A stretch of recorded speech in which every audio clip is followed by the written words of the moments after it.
வணக்கம். டான் தமிழுலை இரவு நேர பிரதான செய்திகளுடன் புலேந்திரன் சுலக்ஷன். முதலில் தலைப்புச் செய்திகள்.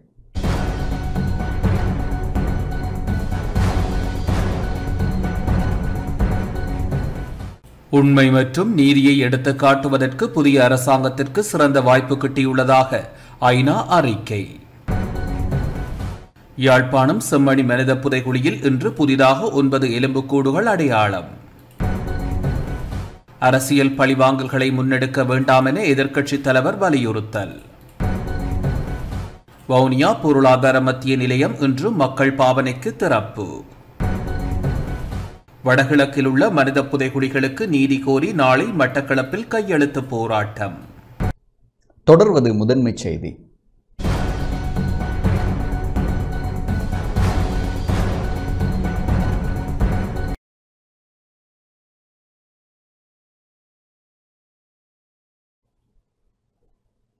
உண்மை மற்றும் நீதியை எடுத்து காட்டுவதற்கு புதிய அரசாங்கத்திற்கு சிறந்த வாய்ப்பு கிட்டியுள்ளதாக இலங்கையின் மனித உரிமைகள் நிலையத்தின் தொடர்பான ஐநாவின் அறிக்கையில் தெரிவிக்கப்பட்டுள்ளது. பல ஆண்டுகளாக இராணுவம் மற்றும் ஏனைய பாதுகாப்பு படையினரால் மேற்கொள்ளப்பட்ட கடுமையான மனித உரிமை மீறல்களை ஒப்புக்கொள்ள இலங்கை அரசாங்கம் தவறிவிட்டதாக இலங்கையின் மனித உரிமைகளின் நிலைமை தொடர்பான ஐநாவின் அறிக்கையில் சுட்டிக்காட்டப்பட்டுள்ளது.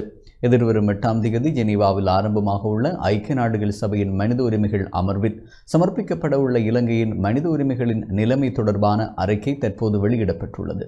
அந்த அறிக்கையில் உண்மை மற்றும் நீதியை எடுத்து காட்டுவதற்கு புதிய அரசாங்கத்திற்கு சிறந்த வாய்ப்பொன்று கிட்டியுள்ளது. கிடைத்துள்ள மக்கள் ஆணையின் பிரகாரம் புதிய அரசாங்கத்திற்கு இது வரலாற்று சந்தர்ப்பமாக அமையும். யுத்த காலத்தில் இடம்பெற்றதாக கூறப்படும் மனித உரிமை மீறல்கள் தொடர்பில் பொறுப்புக்கூறல் அவசியம். இந்நிலையில் மனித உரிமை மீறல்களை தடுப்பதற்கு தேவையான இறுக்கமான பொறிமுறைகள் அவசியம். அத்துடன் மனித உரிமைகளை பாதுகாக்கும் பொறிமுறைகளை உறுதிப்படுத்துவதோடு நீதிமன்ற கட்டமைப்பினூடாக பாதுகாப்புத்துறைக்கான மறுசீரமைப்புகளை மேற்கொள்ள வேண்டும். காணாமல் ஆக்கப்பட்டோருக்கான அலுவலகம் நாட்டில் ஸ்தாபிக்கப்பட்டுள்ளமை வரவேற்கத்தக்கது. அந்த நிறுவனத்தின் செயற்பாடுகளை சர்வதேச கண்காணிப்பின் கீழ் மேற்பார்வை செய்ய வேண்டும். அத்துடன் பொறுப்புக்கூறல் விடயத்தில் இலங்கை அரசாங்கம் தொடர்ந்தும் தனது ஒத்துழைப்புகளை வழங்க வேண்டும். அதேபோல் ரோம் உடன்படிக்கையில் இலங்கை அரசாங்கம் கைச்சாத்திட வேண்டும் என வலியுறுத்தப்பட்டுள்ளது.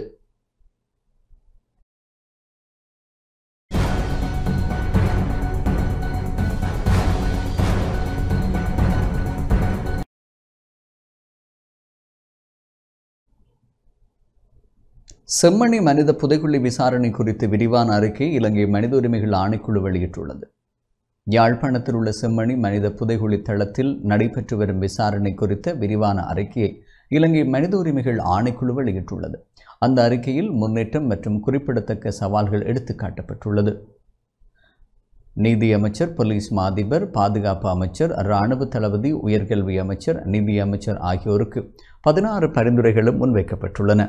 கடந்த ஆகஸ்ட் 3 மற்றும் 4ஆம் தேதிகளில் நடத்தப்பட்ட உண்மையை கண்டறியும் பணியில் புதைகுழி தளம், யாழ்ப்பாண பல்கலைக்கழகத்தின் தடயவியல் மருத்துவத்துறை மற்றும் காணாமல் போனோர் அலுவலகம், நீதவான்கள், தடயவியல் நிபுணர்கள், சிவில் சமூக பிரதிநிதிகள் மற்றும் காணாமல் போனவர்களின் குடும்ப உறுப்பினர்களுடன் சந்திப்புகள் இடம்பெற்றன.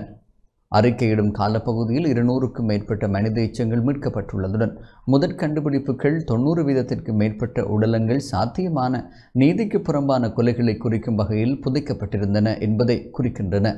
போதுமான தடயவியல், மானுடவியல் மற்றும் தொல்பொருள் நிபுணர்கள் இல்லாதமை, மேம்பட்ட கார்பன் டேட்டிங் முறைகளுக்குடனான வரையறுக்கப்பட்ட அணுகல் மற்றும் மரபணு பகுப்பாய்வில் உள்ள சவால்கள் உள்ளிட்ட நிபுணத்துவ மற்றும் தொழில்நுட்பத்தின் முக்கிய இடைவெளிகளை இலங்கை மனித உரிமைகள் ஆணைக்குழு அறிக்கை அடையாளம் கண்டுள்ளது. நிதி உதவியில் தாமதங்கள் மற்றும் சட்ட அமுலாக்க அதிகாரிகளால் ஏற்படும் மிரட்டல்கள், பொறுப்புக்கூறல் மற்றும் ஊடக சுதந்திரம் குறித்து மனித உரிமைகள் ஆணைக்குழு கவலைகளை எழுப்பியுள்ளது. இதனிடையே குறித்த அறிக்கையில் இலங்கை மனித உரிமைகள் ஆணைக்குழு முக்கிய பரிந்துரைகள் சிலவற்றை முன்வைத்துள்ளது. அதன்படி மனித புதைகுழி விசாரணைகளுக்கான நிலையான செயல்பாட்டு நடைமுறையை உருவாக்குதல், மேம்பட்ட தடயவியல் தொழில்நுட்ப மற்றும் வெளிநாட்டு நிபுணத்துவத்தை பெறுதல், காணாமல் போனவர்களின் குடும்பங்களுக்கு மரபணு வங்கியை நிறுவுதல், அரசு அதிகாரிகளால் கடுமையான குற்றங்களை விசாரித்து வழக்கு தொடுப்பதற்கான ஒரு சுயாதீன அலுவலகத்தை உருவாக்குதல் போன்ற பரிந்துரைகளை முன்வைத்துள்ளது. அத்துடன் சாட்சிகள் அல்லது ஊடக பணியாளர்களை அச்சுறுத்துவதை, சட்ட அமுலாக்கம் தவிர்ப்பதை உறுதி செய்ய வேண்டும் எனவும் மனித உரிமைகள் ஆணைக்குழு வலியுறுத்தியுள்ளது. விசாரணையை திறம்பட முடிக்கவும் இடத்தில் புதைக்கப்பட்டு எண்புக்கூடுகளாக மீட்கப்பட்டவர்களின் குடும்பங்களுக்கு நீதியை உறுதி செய்யவும் ஒருங்கிணைந்த நடவடிக்கையின் அவசர தேவையும் இலங்கை மனித உரிமைகள் ஆணைக்குழு வலியுறுத்தியுள்ளது.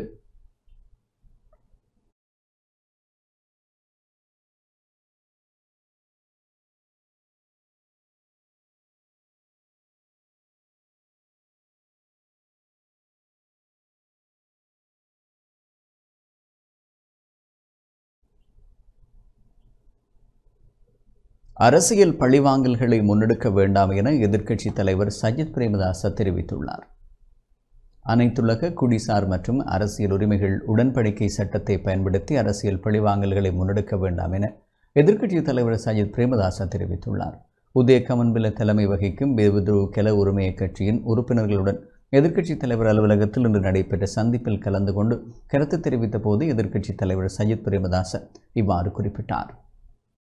දේශපාලන සහ සිවිල් අයිතිවාසිකම් පිළිබඳ ජාත්‍යන්තර සම්මුතිය அனைத்துலக குடியியல் மற்றும் அரசியல் உரிமைகள் உடன்படிக்கை பிரசித்தமாக ICCPR சட்டம் என அழைக்கப்படுகின்றன.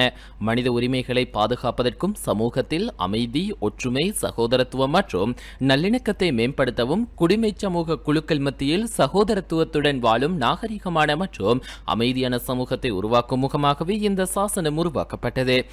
இதுதான் இதன் பிரதான நோக்கமாகும். மனித உரிமைகளை பாதுகாக்கும் நோக்கத்துடன் உருவாக்கப்பட்ட இந்த சாசனம் உள்நாட்டு சட்ட ஒழுங்கு விதிகளால் அதிகாரம் அளிக்கப்பட்டு அமுல்படுத்தப்பட்டு வரும்போது சில சந்தர்ப்பங்களில் மனித உரிமைகளை பாதுகாப்பதற்கு பகரமாக தனிநபரின் மனித உரிமைகளை மீறுவதற்கும் அல்லது அரசியல் ரீதியாக தனிநபர்களை துன்புறுத்தலுக்கு ஆளாக்குவதற்கும் அரசியல் நோக்கங்களுக்காக அவர்களை பின்தொடர்வதற்கும் பயன்படுத்தப்பட்டுள்ளன. ICCPR சாசனத்தை பயன்படுத்திக் கொண்டு அரசியல் பழிவாங்கும் நடவடிக்கைகளை மேற்கொள்ள வேண்டாம் என்றும் இந்த சாசனத்தை தவறாக பயன்படுத்த வேண்டாம் என்றும் அரசாங்கத்திடம் கோரிக்கை விடுக்கிறேன். இதனை பயன்படுத்தி மனித உரிமை மீறலும் அரசியல் பழிவாங்கலும் நடக்குமாக இருந்தால் அது முற்றிலும் தவறானதும் ஜனநாயகத்தை மீறும் நடவடிக்கையாகும். அதன் உண்மையான நோக்கத்தின்படி அதனை முன்னெடுக்க வேண்டும். දේශපාලනික වශයෙන් ඒ පුද්ගලින්ව දඩයම් කරන්නට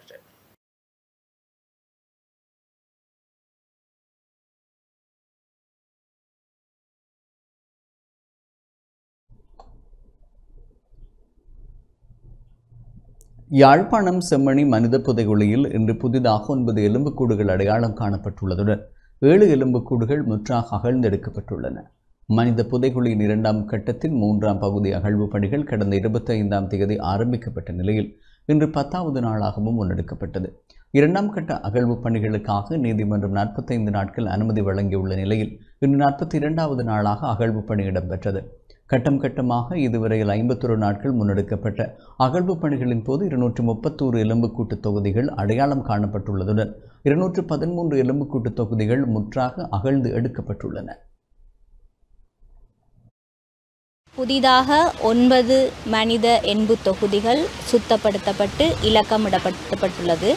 அதே வேளையில் ஏற்கனவே அடையாளப்படுத்தப்பட்ட மனித எண்பு தொகுதிகளில் 7 எண்பு தொகுதிகள் அகழ்ந்தெடுக்கப்பட்டு பொதி செய்யப்பட்டு நீதிமன்றத்தின் கட்டுக்காவலில் கொடுக்கப்பட்டுள்ளது.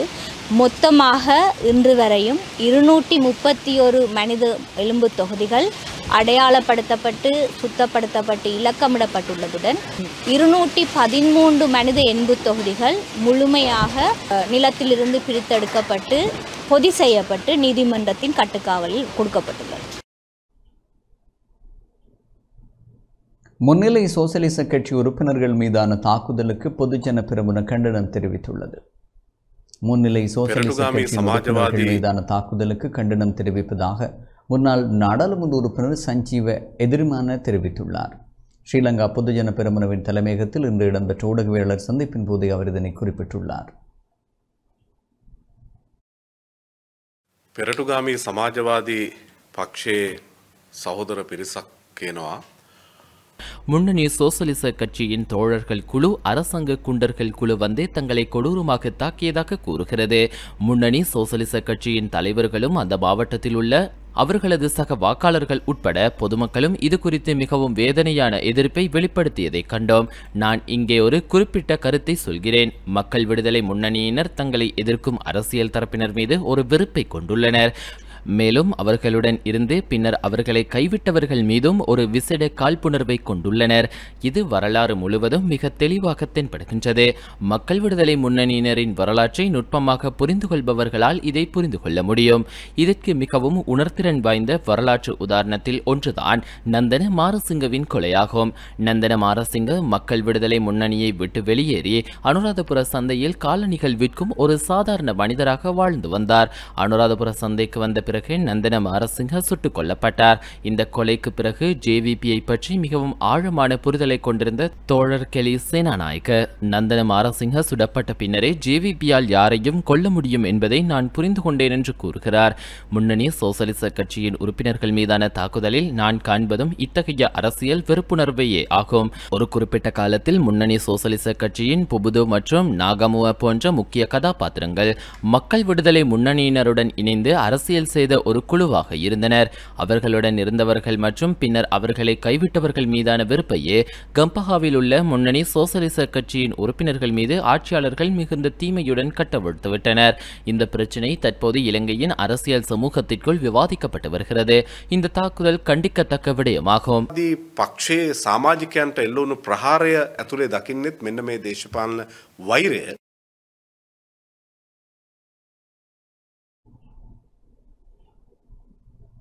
கிளிநொச்சி மாவட்ட வீடமைப்பு மின்சார நீர்வளங்கள் கன்னிவடி அகற்றல் விடயங்களில் முன்னேற்ற கலந்துரையாடல் இன்று இடம்பெற்றுள்ளது.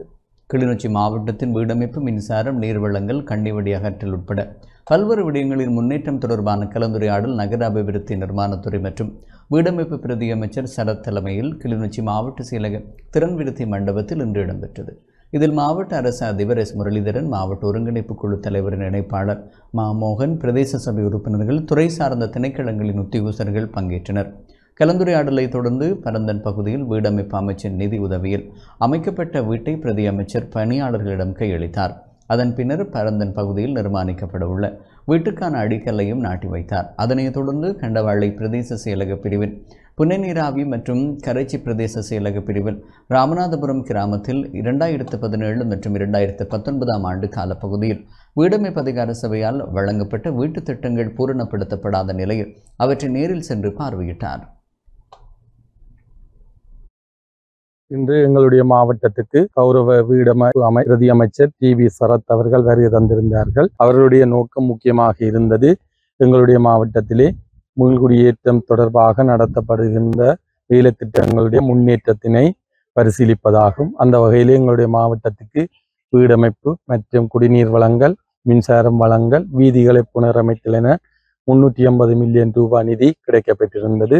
அதனுடைய முன்னேற்றங்களை மாவட்ட செயலகத்திலே நடைபெற்ற மீளாய்வு கூட்டத்திலே பரிசீலித்த பின்னர் எங்களுடைய மாவட்டத்திலே 2018-19 ஆண்டு காலப்பகுதியிலே இந்த மாவட்ட மக்களுக்கு வழங்கிய அன்னளவான 3000க்கும் மேற்பட்ட வீடுகள் அத்திவார மட்டம், சிவர் மட்டம் என பல்வேறு குறைகள் நிலையிலே பூர்த்தியடையாமல் இருக்கின்றமையால் அந்த மக்கள் மிகவும் சிக்கலான வீடு இல்லாத நிலையிலே மிகவும் அசௌகரியங்களை எதிர்நோக்கியிருந்தார்கள். அந்த வகையிலே கௌரவ அமைச்சர் இன்று அப்படியான சில வீடுகளை பார்வையிட்டுள்ளார். விரைவிலே குறையாக இருக்கின்ற வீடுகளை பூர்த்தி செய்வதற்கான வேலை திட்டத்தினை முன்னெடுத்து தருவதாக உறுதியளித்திருக்கிறார்.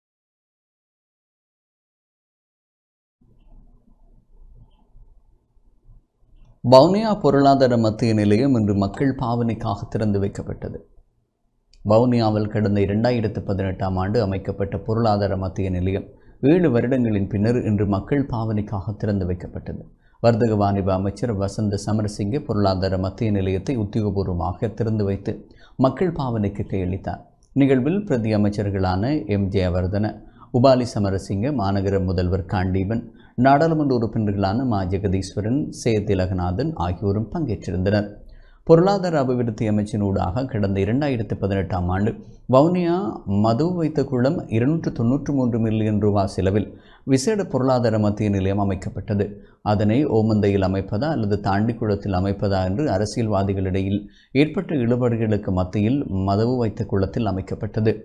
எனினும் அமைக்கப்பட்டு 7 வருடங்கள் கடந்த நிலையிலும் பல்வேறு காரணங்களால் அது இயங்க முடியாத சூழல் ஏற்பட்டதுடன் அதன் கட்டுமானத்திலும் பாதிப்புகள் காணப்பட்டன. இந்நிலையில் மீண்டும் திருத்தப் பணிகள் மேற்கொள்ளப்பட்டு இன்றைய தினம் மக்கள் பாவனைக்காக திறந்து வைக்கப்பட்டது.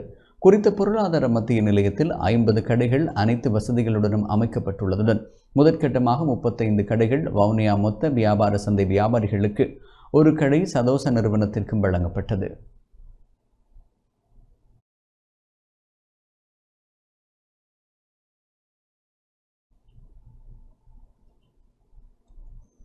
மன்னார் காற்றாலை மற்றும் கனிய மணல் அகழ்வுக்கு எதிரான போராட்டத்திற்கு பெண்கள் அமைப்புகளின் பிரதிநிதிகள் ஆதரவு வழங்கியுள்ளனர். மன்னாரில் காற்றாலை மற்றும் கனிய மணல் அகழ்வுக்கு எதிராக இன்று 32வது நாளாக போராட்டம் இடம்பெற்று வருகிறது. இன்றைய போராட்டத்திற்கு ஆதரவு தெரிவித்து மன்னார் பனங்கட்டுக்கொட்டு மற்றும் கீரி கிராம பெண்கள் அமைப்புகளின் பிரதிநிதிகள் பங்கேற்றனர்.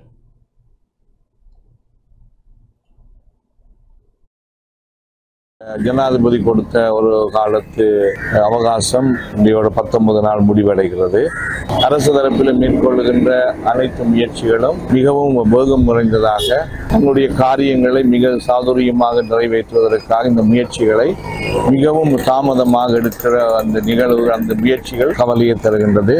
மன்னார் மாவட்ட செயலகம் மும்முரமாக இந்த பணியில் இறங்கி மக்களுடைய வேதனைகளை மக்களுடைய வேண்டுகோளை அரசுக்கு தெரிவிக்க வேண்டிய கடமை மன்னார் செயலகத்திற்கு இருக்கின்றது. ஆனால் மன்னார் செயலகத்தினுடைய செயல்பாடுகள் மந்தமாக இருப்பதனால் தயவு செய்து மக்கள் சார்பில் செயலகம் துரிதமாக விரைவாக செயல்பட்டு எங்களுக்குரிய உரிமைகளையும் எங்களுடைய மனித உரிமைகளை நாங்கள் முழுமையாக அனுபவித்து வாழ்வதற்கான ஒரு சூழ்நிலையும் என்னுடைய மண் பறிபோவதை தடுத்து நிறுத்துவதையும் உறுதி செய்ய வேண்டும் என்று மன்னார் செயலகத்துக்கு நான் இந்த வேளையில் நான் ஒரு அறைகோலை ஒரு வேண்டுகோளை விடுகிறேன். எங்களுடைய மன்னார் தீவில் மேற்கொள்ளப்படவிருக்கிற திட்டங்களை முன்னெடுக்கும் மண் அகழ்வையும் உடனடியாக நிறுத்த வேண்டும் என்று சொல்லி நான் கேட்டுக்கொள்கிறேன்.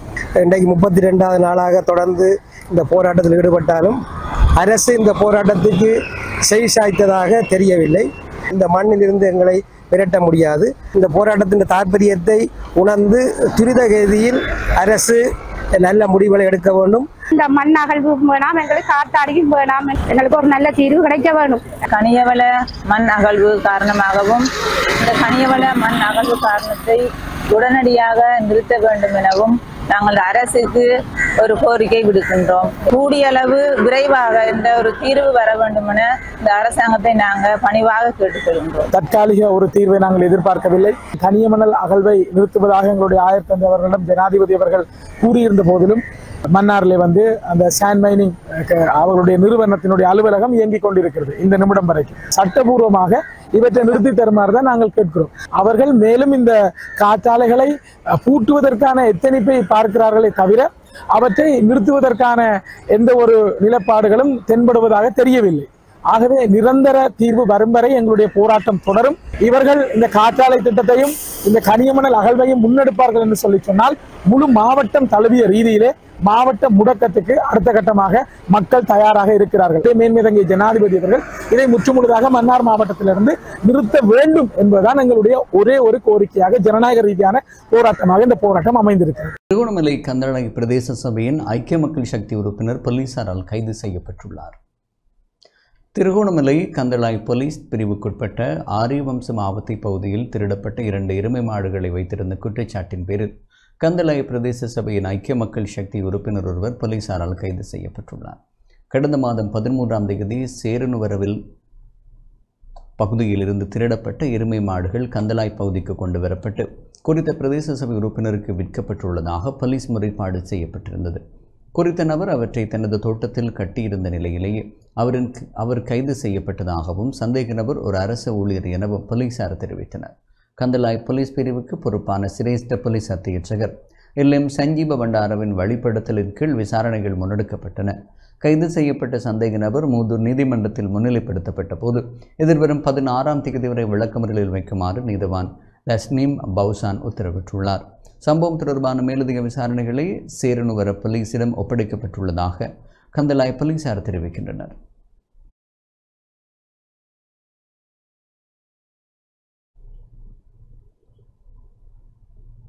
வடகிழக்கில் உள்ள மனித புதைகுழிகளுக்கு நீதி கோரிய கையெழுத்து போராட்டம் நாளை மட்டக்களப்பில் இடம்பெற உள்ளது.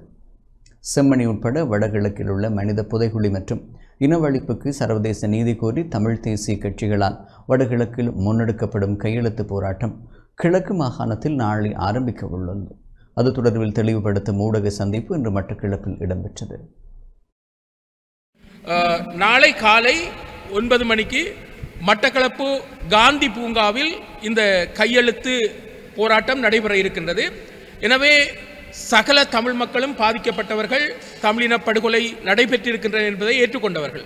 அந்த அடிப்படையில் சகலரும் தமிழ் மக்களின் அந்த உறவுகளின் கண்ணீருக்கு மதிப்பு கொடுத்து மட்டக்களப்பு காந்தி பூங்காவில் அந்த போராட்டத்தில் உங்களுடைய பெருமதியான கையெழுத்துக்களை இட்டு நாங்கள் எல்லோரும் தமிழ் மக்களின் அந்த அழுகை குரலோடு அவர்களோட வலிகளோடு நாங்கள் இணைந்திருக்கின்றோம் என்பதை வெளிக்காட்டுவதற்காக அனைவரும் இணைந்து காந்தி பூங்காவிற்கு வந்து உங்களுடைய கையெழுத்துக்களை இட்டு காணாமல் ஆக்கப்பட்ட அந்த உறவுகளுக்கும் புதைகுழிகளில் எலும்புக்கூடுகளாக வந்து கொண்டிருக்கின்ற அந்த உறவுகளுக்கும் உரிய கௌரவத்தை மரியாதை அளித்து அந்த கையெழுத்துக்களை செய்யவும். எங்களுடைய தமிழ் இனத்திற்கு இழைக்கப்பட்ட அநீதிகளை சர்வதேச நீதிமன்றத்தினூடாக, மனித உரிமை பேரவையின் ஊடாக இதை மக்கள் மிகவும் ஒரு காத்திரமான செயல்பாட்டை உணர்வு பூர்வமாக தந்திருக்கிறார்கள் என்பதை கிழக்கு மாகாணம் அந்த மக்களுடைய ஆர்வம் கையெழுத்து போட்டு எங்களுடைய போராளிகளும் எங்களுடைய பொதுமக்களும் இந்த போரிலே மாண்டதன் எதிரொலி ஐநா சபையை தட்டியிருக்கிறது. இப்பொழுது இந்த மனித எச்சங்கள், எங்களுடைய தமிழர்களுடைய அந்த உயிர்கள் எப்படி பறிக்கப்பட்டிருக்கிறது என்பதை பார்க்கின்ற போது வயது எல்லை இல்லாத ஒரு கொடூரம் எங்களுடைய தேசத்திலே நடைபெற்றிருக்கிறது. ஆகவே ஒரு மனித படுகொலைக்கான சாட்சியங்களாக இப்பொழுது இந்த புதைக்குழியில் இருந்து எடுக்கப்படக்கூடிய இந்த எலும்புக்கூடுகள் இருக்கின்றது. ஆகவே இதனையும் அறகுறையாக வீசிவிட்டு செல்லாமல் இவை பாதுகாக்கப்பட வேண்டும். இவை தமிழ் மக்களுடைய மனித படுகொலைக்கான சாட்சியங்களாக இது சரியான முறையில் கையாள வேண்டும். அதற்கான தொழில்நுட்பங்கள் இலங்கையிடம் கிடையாது. அதனை கையாள்வதற்கான வழிமுறைகள் இலங்கை அரசாங்கத்தை கிடையாது. ஆகவே அதற்கான ஒரு சர்வதேச தொழில்நுட்பங்கள் எங்களுக்கு தேவை. அந்த தொழில்நுட்பத்தை கொடுக்க வேண்டிய கடமை ஐநா மனித உரிமை ஆணையத்திற்கு. ஆகவே அவர்களும் இந்த மனித புதைகுழி தோண்டுவதில் பங்குதாரராக வர வேண்டும். ஒட்டுமொத்தமான தமிழ் தேசிய கட்சிகளின் இந்த விடயத்தில் ஒன்றிணைவென்பது சர்வதேச சமூகத்தையும் திரும்பி பார்க்க வைத்திருக்கின்றது. ஆகவே நாங்கள் கிழக்கு மாகாண மக்களை கடந்த காலத்தில் போராட்டத்தில் மிகப்பெரிய பங்களிப்பையும் தியாகத்தையும் அர்ப்பணத்தையும் செய்த கிழக்கு மாகாண மக்கள், அதற்கூடாக பல இழப்புகளை சந்தித்த மக்கள் இந்த கையெழுத்து இயக்கத்திலும் நிச்சயமாக முன்வந்து எங்களுக்கு ஒத்துழைப்பு வழங்குவார்கள் என்பதை நாங்கள் உறுதியாக நம்புகின்றோம்.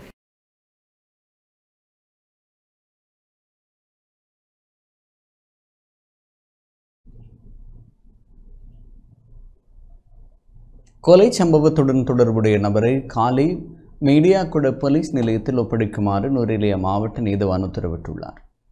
காலி மீடியாக்குட பகுதியில் ஒருவரை சுட்டுக்கொலை செய்ய முயற்சித்ததாக லிந்துலை அக்கரைப்பத்தனி பகுதியைச் சேர்ந்த இளைஞர் ஒருவர் கைது செய்யப்பட்டு இன்று நுவரெலியா மாவட்ட நீதிமன்றத்தில் முன்னிலைப்படுத்திய போது அவரை காலி மீடியாக்குட போலீஸ் நிலையத்தில் ஒப்படைக்குமாறு நுவரெலியா மாவட்ட நீதவான் திருமதி லங்காக்கன்னி பிரபுத்திகா உத்தரவு பிறப்பித்துள்ளார்.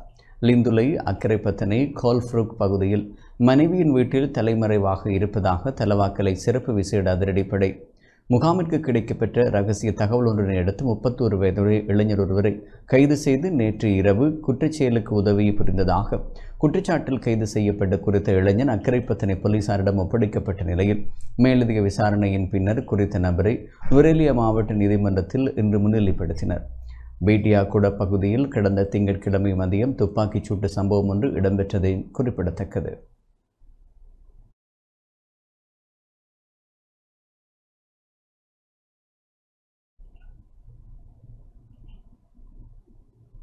மாளிகாவத்தை ஜும்மா மஸ்ஜித் வீதியில் துப்பாக்கிச்சூடு சம்பவம் ஒன்று இடம்பெற்றுள்ளது. மாளிகாவத்தை ஜும்மா மஸ்ஜித் வீதியில் நடந்த துப்பாக்கிச் சூட்டில் ஒருவர் காயமடைந்துள்ளதாக போலீசார் தெரிவித்துள்ளனர். வணிக இடத்திலிருந்து இளைஞர் ஒருவரை இலக்கு வைத்து இந்த துப்பாக்கிச்சூடு நடத்தப்பட்டுள்ளதாக போலீசார் டான் செய்தி பிரிவுக்கு உறுதிப்படுத்தியுள்ளனர். துப்பாக்கிச் சூட்டில் காயமடைந்த இளைஞன் சிகிச்சைக்காக கொழும்பு தேசிய வைத்தியசாலையில் அனுமதிக்கப்பட்டுள்ளதாக போலீசார் தெரிவித்தனர். மாளிகாவத்தை ஜும்மா மஸ்கிட் வீதிக்கு மோட்டார் சைக்கிளில் சென்று இனம் தெரியாத இருவரால் இந்த துப்பாக்கிச் சூடு நடத்தப்பட்டுள்ளதாக போலீசார் தெரிவித்தனர். T-56 ரக துப்பாக்கியை பயன்படுத்திய இந்த துப்பாக்கிச் சூடு நடத்தப்பட்டுள்ளதாகவும் போலீசார் மேலும் தெரிவித்தனர். சம்பவம் தொடர்பான மேலதிக விசாரணைகளை போலீசார் முன்னெடுத்து வருகின்றனர்.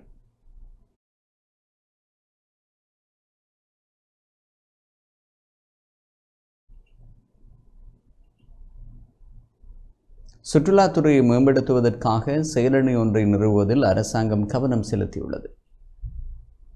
சுற்றுலாத்துறையை மேம்படுத்துவதற்கும் நாட்டின் பொருளாதாரத்திற்கு நேரடி வருவாய் வளர்ச்சியை அடைவதற்கும் செயலணி ஒன்றை நிறுவுவதற்கும் அரசாங்கம் முடிவு செய்துள்ளது. இந்த செயலணி சுற்றுலாத்துறையை மேம்படுத்துவது தொடர்பான முடிவுகளை எடுக்க முடியும் என்று வெளிநாட்டு அலுவல்கள், வெளிநாட்டு வேலைவாய்ப்பு மற்றும் சுற்றுலாத்துறை அமைச்சர் விஜித கேர தெரிவித்துள்ளார். நேற்று ஜனாதிபதி செயலகத்தில் இடம்பெற்ற சுற்றுலா ஊக்குவிப்பு செயலணியின் முதல் கூட்டத்தில் அமைச்சர் இதனை தெரிவித்தார். சுற்றுலாத்துறையை மேம்படுத்துவதற்கு தேவையான திட்டங்களை தயாரித்தல், அதற்கு அவசியமான முடிவுகளை எடுப்பதற்கு அரச நிறுவனங்களை ஒருங்கிணைந்த கட்டமைப்பின் கீழ் செயல்படுத்துதல், சுற்றுலா பயணிகள் எதிர்நோக்கும் பிரச்சினைகள் மற்றும் சுற்றுலாத்துறையில் தொழில் முனைவோர் எதிர்கொள்ளும் பிரச்சினைகள் குறித்து இதன் போது கலந்துரையாடல்கள் நடத்தப்பட்டன. எதிர்வரும் சுற்றுலா பருவத்தை வெற்றிகரமாக்குவதற்கு மேற்கொள்ள வேண்டிய நடவடிக்கைகள் குறித்து அனைத்து அரசு நிறுவனங்கள் மற்றும் தனியார் துறையினருக்கு எதிர்கால திட்டங்கள் வகுக்க வேண்டியதன் அவசியமும் இங்கு கவனத்தில் கொள்ளப்பட்டது. ஜனாதிபதியின் செயலாளர் கலாநிதி நந்திக சனத் குமார நாயக்க, ஜனாதிபதியின் சிரேஷ்ட மேலதிக செயலாளர் ரோஷான் கமகே, பொருளாதார விவகாரங்களுக்கு பொறுப்பான ஜனாதிபதியின் சிரேஷ்ட ஆலோசகர் துமிந்த ஹலங்கமுவ, வெளிநாட்டு அலுவல்கள், வெளிநாட்டு வேலைவாய்ப்பு மற்றும் சுற்றுலாத்துறை அமைச்சின் செயலாளர் அருணி ரணராஜ, பொது நிர்வாக மாகாண சபைகள் மற்றும் உள்ளூராட்சி அமைச்சின் செயலாளர் எஸ் ஆலோக பண்டார, இலங்கை சுற்றுலா அபிவிருத்தி சபையின் இலங்கை சுற்றுலா ஊக்குவிப்பு பணியகத்தின் தலைவர் புத்திக ஹேமாவாசம், அமைச்சுக்களின் அதிகாரிகள் மற்றும் ஜோன் ஹில்ஸ் ஹால்டிங் பிரதம நிறைவேற்ற அதிகாரி கிரிஷான் பாலேந்திரா, நுமுர்க்லு ஹோட்டல்ஸ் மற்றும் ரிசர்வேஜ் நிறுவனத்தின் உபதலைவர் நிஹால் முகந்திரம் உள்ளிட்ட சுற்றுலாத்துறையை பிரதிநிதித்துவப்படுத்தும் பிரதிநிதிகள் கலந்துரையாடலில் கலந்து கொண்டனர்.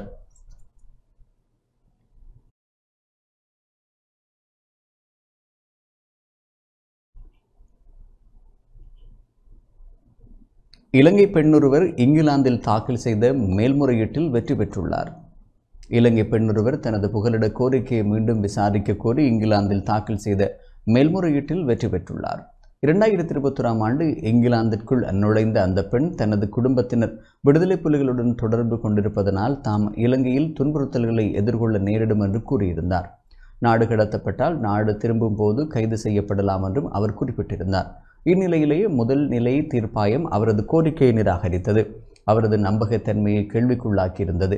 எனினும் அவரது மேல்முறையீட்டை ஆதரிக்கும் ஒரு மனநல அறிக்கை அவருக்கு தொடர்ச்சியான மனச்சோர்வு பிரச்சனை இருப்பதாக கண்டறிந்தது. இந்த நிலையில் குறித்த பெண்ணின் மருத்துவ ஆதாரங்களை முறையாக கருத்தில் கொள்ள தவறியதன் மூலம் கீழ் நீதிமன்றம் தவறு செய்துள்ளதாக துணை மேல் நீதிமன்ற நீதிபதி தீர்ப்பளித்துள்ளார்.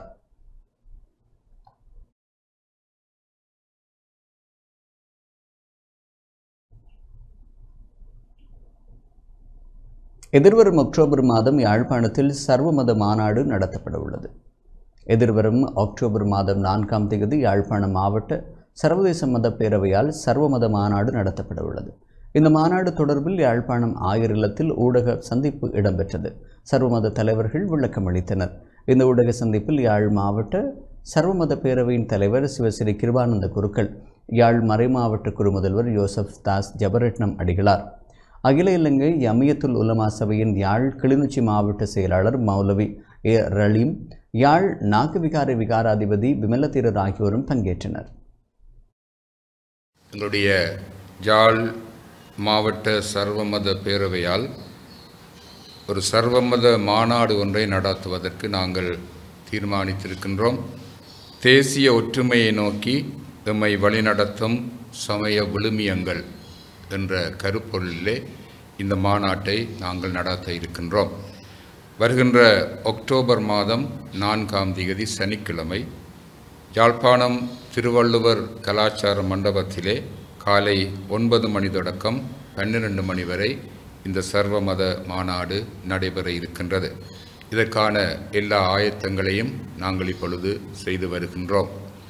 எங்களுடைய ஜனாதிபதி அவர்கள் யாழ்ப்பாணம் வந்திருந்த பொழுது கச்சதீவுக்கு விஜயம் செய்ததை நாங்கள் எல்லாரும் அறிந்திருக்கின்றோம்.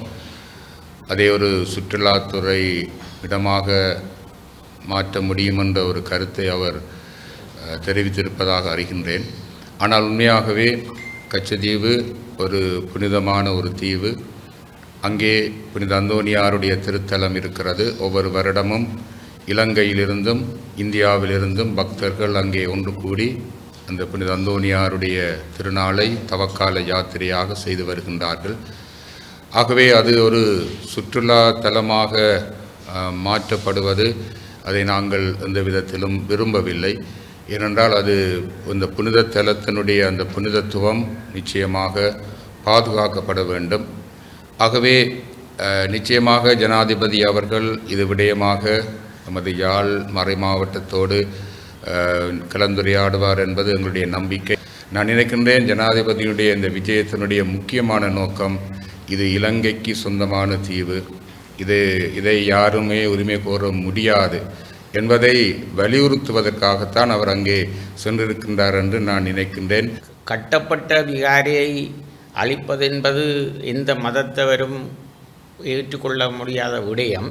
அவர்களுக்கு மாற்று காணியை வழங்கியோ பக்கத்திலே வேறு நிலத்தை வழங்கியோ அவர்களுடைய சமாதானமாக இந்த நிலைப்பாட்டை நல்ல வழிக்கு எடுக்க வேண்டும். இது தொடர்பாக நாங்கள் ஏற்கனவே நாகவிகாரையிலே ஐயாவுடைய இடத்திலே கலந்துரையாடல்கள் செய்திருக்கின்றோம். அது ஒரு முடிவுக்கு வராத நிலையிலே இழுபட்டு கொண்டு போய்விட்டது. இருந்தும் மீளவும் இதை பற்றி ஆராய்ந்து ஒரு சமாதானமான நிலையிலே உரியவர்களுடைய நிலத்தை ஒப்படைப்பது கட்டாயமான விடயமாகும். அதற்கு யாதுவிதமான மறுப்பும் இல்லை. அந்த வகையிலே எங்களுடைய நிலைப்பாடு இதுதான். எங்களுடைய நாட்டை பொறுத்தவரையில் பௌத்தர்கள், இஸ்லாமியர்கள், கிறிஸ்தவர்கள், இந்துக்கள் என்று 4 சமயம் பிரபல்யமாக வாழக்கூடிய நாங்கள் சமயங்கள் என்ற அடிப்படையில் வேறுபட்டிருந்தாலும் நாங்கள் மனிதன் என்ற இனத்தில் ஒன்றுபட்டிருக்கின்றோம்.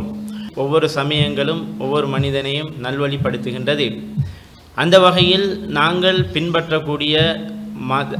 பின்பற்றக்கூடிய சமயங்களை நல்ல முறையிலே பின்பற்றுவதுடன் ஏனைய சமயங்களை மதித்து வாழ பழகிக்கொள்ள வேண்டும்.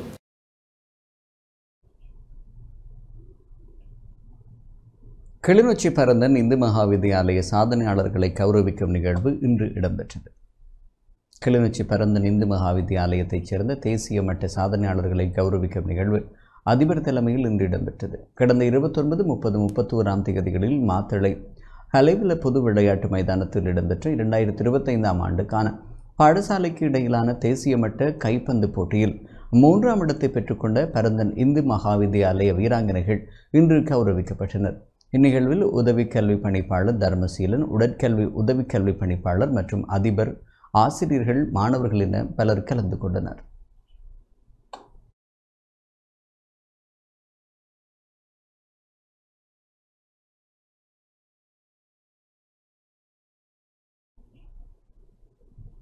மட்டக்களப்பு புனித தெரேசா பெண்கள் பாடசாலை மாணவர்களின் விழிப்புணர்வு ஊர்வலம் சிறப்பாக இடம்பெற்றது.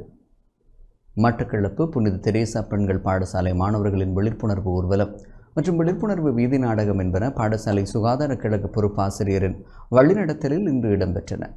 அதிகரித்து காணப்படும் டெங்கு நுழம்பு பெருக்கத்தை தடுத்தல், டெங்கு நுழம்பு பெருக்கத்திற்கான பிளாஸ்டிக் மற்றும் பொலித்தீன் பாவனையை தடுத்தல் மற்றும் போதைப்பொருள் ஒழிப்பு போன்ற விடயங்கள் தொடர்பில் பொதுமக்களுக்கு விழிப்புணர்வை ஏற்படுத்தும் வகையில் பாடசாலை சுகாதார கழக பொறுப்பாசிரியர் மதிசங்கரின் வழிநடத்தலில் அதிபர் துஷ்யந்தினி ஜெயவர்தன தலைமையில் நிகழ்வுகள் ஒழுங்கமைக்கப்பட்டிருந்தன. விழிப்புணர்வு நிகழ்வில் டெங்கு நுழம்பு பெருக்கத்தை தடுத்தல், பிளாஸ்டிக் பாவனையை குறைத்தல் மற்றும் போதைப்பொருள் பாவனையை தடுத்தல் போன்ற விழிப்புணர்வு பதாகைகளை ஏந்தியவாறு மாணவர்களின் விழிப்புணர்வு ஊர்வலம் இடம்பெற்றது. கோட்டைமுனை பொது சுகாதார பிரிவு பொது பரிசோதகர் மதன்ராஜ் உட்பட மட்டக்களப்பு போலீசார், பாடசாலை ஆசிரியர்கள், கல்விசாரா ஊழியர்கள், பாடசாலை மாணவர்கள் என பலரும் இந்நிகழ்வில் கலந்து கொண்டனர். தெரேசா பெண்கள் வித்தியாலயத்தின் மாணவர்கள், ஆசிரியர்கள், அதிபரின் தலைமையில் வழிகாட்டலின் கீழ் இன்று டெங்கு விழிப்புணர்வு மற்றும் போதைப்பொருள் விழிப்புணர்வு, பிளாஸ்டிக் பொலித்தீன் பற்றிய விழிப்புணர்வு எமது மாணவர்கள், ஆசிரியர்கள், அதிபர்கள் மற்றும் கல்விசார் சமூகம் இணைந்து இன்று சிறப்பாக மேற்கொண்டிருந்தது. இதற்கு அனைவரும் ஒத்துழைப்பு வழங்கியிருந்தார்கள். மாணவர்கள் தங்களது வீதி நாடகங்கள் மூலமாகவும் மற்றும் பாடல்கள் மூலமாகவும் பொதுமக்களுக்கு இலகுவான முறையில் இந்த விழிப்புணர்வை செய்திருந்தார்கள். இதற்கு உதவிய எமது பாடசாலை அதிபர், ஆசிரியர்கள், விளையாட்டு பயிற்றுவிப்பாளர் மற்றும் கல்விசார் சமூகங்களுக்கும் மற்றும் பொது சமூகத்திற்கும் எமது மனமார்ந்த நன்றிகளை இத்தருணம் தெரிவித்துக் கொள்கின்றேன். தேசா பெண்கள் வித்தியாலயத்தின் மாணவர்கள் சிறுவர்களை பாதுகாப்போம், வளமிக்க சமுதாயத்தை உருவாக்குவோம் என்ற துணைப்பொருளில் மெதடிஸ்த திருச்சபை செங்கலடி சேகரத்தின் வானவில் சிறுவர் அபிவிருத்தி திட்டம் வேப்பவட்டுவானில் இடம்பெற்றது. சிறுவர் பாதுகாப்பு வாரத்தை முன்னிட்டு விழிப்புணர்வு பேரணியும் இன்று ஏற்பாடு செய்யப்பட்டிருந்தது. பேரணி இலிப்பேடிச்சேனை பொது விளையாட்டு மைதானத்திலிருந்து ஆரம்பமாகி இலிப்பேடிச்சேனை சந்தியை வந்தடைந்தது. பேரணியில் கலந்து கொண்டவர்கள் சிறுவர் பாதுகாப்பு தொடர்பான பல்வேறு வாசகங்கள் எழுதிய பதாகைகளை கையில் ஏந்தி இருந்தனர். சிறுவர்களை பாதுகாப்பது தொடர்பான விசேட உரையினை அருட்பணி செபமாலை பிரின்சன்ட் நிகழ்த்தினார். நிகழ்வில் பெற்றோர்கள், சமுதாயம் சார் உத்தியோகஸ்தர்களும் பங்கு பெற்றிருந்தனர். சிறுவர் நிகழ்ச்சி திட்டத்தின் மூலமாக இந்த வேப்பவட்டுவான், இலிப்பெடிச்சேனை, கரடியன்குளம் போன்ற இந்த பிரதேசங்களிலே சிறுவர் பாதுகாப்பு வாரத்தை முன்னிட்டு ஒரு விழிப்புணர்வும் பேரணியையும் நாங்கள் ஏற்பாடு செய்திருக்கின்றோம். இன்றைய நாள் காலை வேளையில் கரடியன்குளம் கிராமத்துக்கு சென்று அந்த இடத்திலே சிறுவர் பாதுகாப்பு தொடர்பான விழிப்புணர்வையும் அவர்களுக்கான துண்டு பிரதிகளையும் வழங்கியதோடு பிள்ளைகளுடைய பாதுகாப்பை குறித்து ஒரு தெளிவூட்டுதலை கொடுத்தோம். இப்பொழுது இந்த இடத்திலே நாங்கள் மைதானத்திலிருந்து இந்த சந்தி வரைக்கும் நடைபவனியாக வந்து இந்த விழிப்புணர்வை செய்வதற்கு காரணம், நாங்கள் வாழுகின்ற சமுதாயத்திலே பிள்ளைகள் நாளாந்தம் பல்வேறு விதங்களிலே பாதிக்கப்படுகின்றார்கள். சில வேளை அது நமக்கு தெரிகின்றதாக இருக்கும், தெரியாததாக இருக்கும். குடும்ப சூழலுக்குள்ளே இன்னும் பல்வேறு நிலைமைகளிலே பிள்ளைகள் பாதிக்கப்படுகின்றபடியினாலே பெற்றோருக்கும் சமுதாயத்திற்கும் பிள்ளைகளுடைய உரிமையை குறித்ததான ஒரு விழிப்புணர்வை ஏற்படுத்தவும், எதிர்காலத்திலே இந்த பிள்ளைகள் சமூக ரீதியாக நல்ல நிலைமைக்கு உருவாகுவதற்கு பெற்றோர் தங்களுடைய உத்தரவாதங்களை எடுக்க வேண்டும் என்பதும் தான் எங்களுடைய நோக்கம். இலங்கை போலீசின் 159வது ஆண்டு நிறைவை முன்னிட்டு கொழும்பில் சர்வமத வழிபாடுகள் இடம்பெற்றன. இலங்கை போலீசின் 159வது ஆண்டு நிறைவு தினத்தை முன்னிட்டு போலீஸ் மாதிபர் பிரியந்த வீரசூரிய தலைமையில் சர்வமத வழிபாடுகள் இடம்பெற்றன. அதற்கமைய பம்பலப்பட்டி புதிய கதிரேசன் ஆலயத்தில் போலீஸ் மாதிபர் விசேட பூஜை வழிபாடுகளில் ஈடுபட்டார். அதனைத் தொடர்ந்து தேவட்டகா பள்ளிவாசலிலும் போலீஸ் மாதிபர் உள்ளிட்ட தரப்பினர் மத வழிபாடுகளில் ஈடுபட்டிருந்தனர். பள்ளிவாசலின் தலைமை நிர்வாகி ரியாஸ் அலி மற்றும் உலமாக்களும் இந்த வழிபாட்டில் பங்கேற்றனர். மேலும் 159வது ஆண்டு நிறைவை முன்னிட்டு திருப்பலி பூஜையும் ஒப்புக் கொடுக்கப்பட்டது. அதிலும் ஏராளமான போலீஸ் அதிகாரிகள் பங்கேற்றிருந்தமை குறிப்பிடத்தக்கது.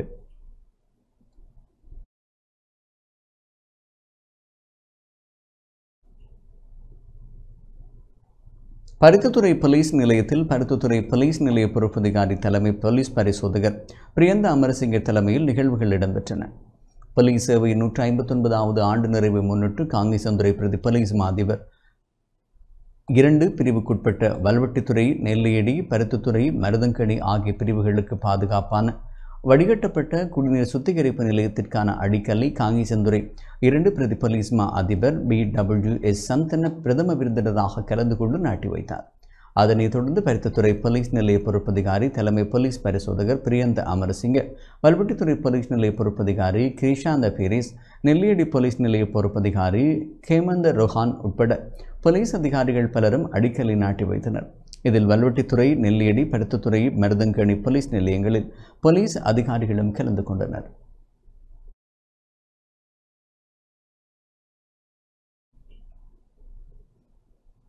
நூற்று 59வது போலீஸ் தினத்தை முன்னிட்டு அக்கரைப்பத்தனை போலீஸ் நிலைய பொறுப்பதிகாரி சாந்த பண்டார தலைமையில் அக்கரைப்பத்தனை பிரதேசத்தில் உள்ள கர்ப்பிணி தாய்மார்களுக்கான சுகாதார பொருட்கள் வழங்கி வைக்கப்பட்டன. இந்நிகழ்வு அக்கரைப்பத்தனை போலீஸ் நிலைய பொறுப்பதிகாரி உட்பட ஏனைய உத்தியோகஸ்தர்களும் கலந்து கொண்டமை குறிப்பிடத்தக்கது.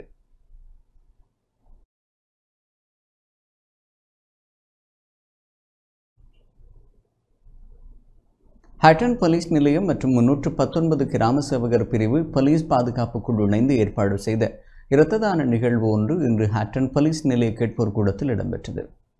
ADA என்டர்பிரைசஸ், CD எலிகிராப்ஸ் மற்றும் ஹட்டன் லயன்ஸ் கிளப் அனுசரணையுடன் இடம்பெற்ற இந்த இரத்த தான நிகழ்வு மங்கள விளக்கேற்றலுடன் ஆரம்பமானது. இரத்த தானம் தொடர்பான விழிப்புணர்வு உரை இடம்பெற்றதை அடுத்து இரத்த தான முகாம் ஆரம்பமானது. இதன்போது ஹட்டன் டிக்கோயா நகரசபை உபதவிசாளர் சுரேன் முதலாவதாக இரத்தம் வழங்கி நிகழ்வை ஆரம்பித்து வைத்தார். இதனையடுத்து போலீசார் உட்பட பொதுமக்கள் பலரும் இரத்த தானம் வழங்கினர். நிகழ்வில் ஹட்டன் போலீஸ் வலயத்திற்கு பொறுப்பான போலீஸ் அத்தியட்சகர் பிரதீப் வீரசேகர், உதவி போலீஸ் அத்தியட்சகர், போலீஸ் நிலைய பொறுப்பதிகாரி WAD சுகததாச, ஹட்டன் டிக்கோயா நகரசபை தலைவர் அசோக கருணாரட்ன, உபதவிசாளர் தொண்டமான் தொழிற்பயிற்சி நிலைய அதிபர் 319 கிராம சேவகர் சண்முகநாதன், பிரஜா போலீஸ் குழு தலைவர் அனில் பிரசன்ன உட்பட அதிகாரிகள் பலரும் கலந்து கொண்டமை குறிப்பிடத்தக்கது.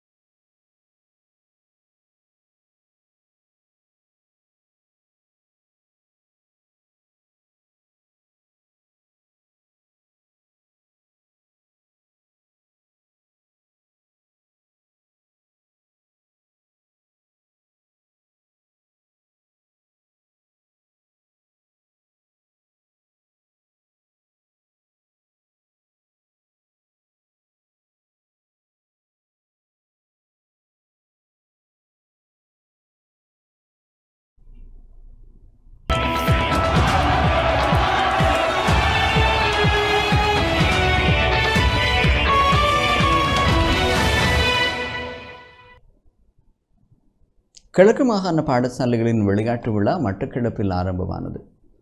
கிழக்கு மாகாண பாடசாலை விளையாட்டு விழாவின் ஆரம்ப நிகழ்வு இன்று மட்டக்களப்பு வெஃபர் மைதானத்தில் மாகாண விளையாட்டு அமைச்சின் செயலாளர் குகநாதன் தலைமையில் நடைபெற்றது. பிரதம அதிதியாக கிழக்கு மாகாண ஆளுநர் பேராசிரியர் ஜெயந்தலால் ரத்னசேகர் கலந்து கொண்டு விளையாட்டு நிகழ்வை உத்தியோகபூர்வமாக ஆரம்பித்து வைத்தார்.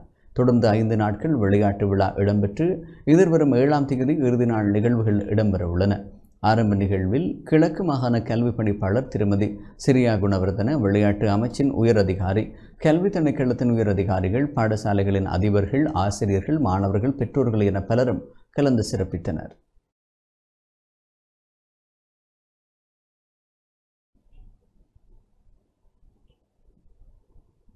இத்துடன் இந்த செய்திகள் நிறைவுக்கு வருகின்றன. மேலதிக செய்திகளுக்கு நமது டான் நியூஸ் தொலைக்காட்சியை எதிர்பாருங்கள். வணக்கம்.